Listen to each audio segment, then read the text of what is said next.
Whether it's in a casino or online, poker and other games of chance are becoming increasingly popular. It's not just men who are addicted. A growing number of women are becoming compulsive gamblers, too. Early Show national correspondent Hattie Kaufman takes a closer look at the troubling trend. The reality is the longer that you gamble compulsively, which is what I was doing, the more you become a compulsive liar. In the 1980s, Melanie Morgan was a successful television anchor. Good morning, it's 7:25. Until her gambling addiction cost her her job and nearly destroyed her marriage. I would lie about where I was going, what I was doing, who I was with, how much money I was spending. Even her pregnancy did not stop Melanie from gambling. Of course, I was in a terrible environment, smoke-filled rooms, hardly taking care of myself.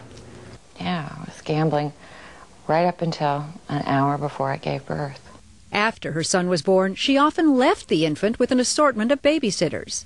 I remember packing up the baby one day and driving around to each of the card rooms where I thought she might be, and finally locating her and taking the baby in its carrier and putting the baby in the middle of the poker table and saying, "You got a choice. You want to play cards, or do you want to be a mom?" I knew at that point I was in desperate trouble. And I knew I was sick. I was sick and needed help. And I still didn't want to stop. You might think the opportunity to gamble nonstop would be limited to a trip to Vegas or Atlantic City, but the temptation is everywhere. Visit here in Phoenix and you'll be greeted with the Arizona Casino Guide listing 22 casinos, horse racing, dog racing, bingo, and more. I won $10,000. Playing bingo, it just hooks you right in. Slot machines. Mine wasn't slots, it was draw poker. I sat down with 3 women in recovery from compulsive gambling: Shannon, Frida, and Vicky. Do you have any idea how much money you lost to gambling? I lost $300,000. It was all of my retirement money.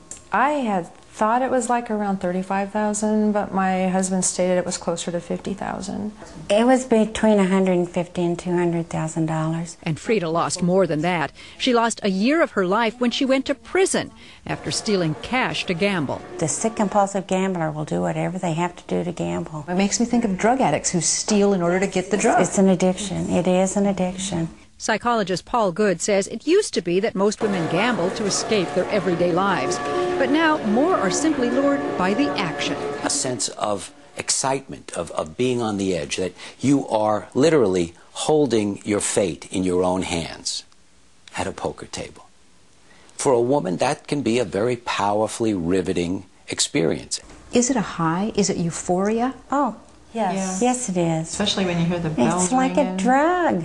According to the National Council on Problem Gambling, 20 years ago, only a handful of those seeking help for a gambling addiction were women. Now, almost half are female. You are going to see gambling take its place alongside alcoholism and drug abuse as being one of the most significant addictions of our time. How hard was it for you to walk into a group and say, "I'm one of you"? It was very difficult because it takes a tremendous amount of courage. I thought that I would find people that, you know, would be filled with tattoos. They weren't going to be like me. But everybody was like me. Everybody was just like me. With treatment and regular attendance at a 12-step program, all of these women have their lives back. They're right here in San Francisco at Fiore. And Melanie Morgan has a broadcast career again. She hasn't gambled in 14 years, but she knows it's just one day at a time. One bet, that's all it takes, and I could instantly be back in that place that I was before. And in fact, every one of these women has relapsed at least once. Even after hitting bottom. And after not gambling for 10 years. Despite the fact you'd spent a year in prison. That's right. So every day without gambling is celebrated. Today I'm at a day 100. Today you have 100 days, yeah. Does she get an applause for that? Yes. For the Early Show, Hattie Kaufman, CBS News, Phoenix. Now, all of the women told Hattie they shared their story to help others.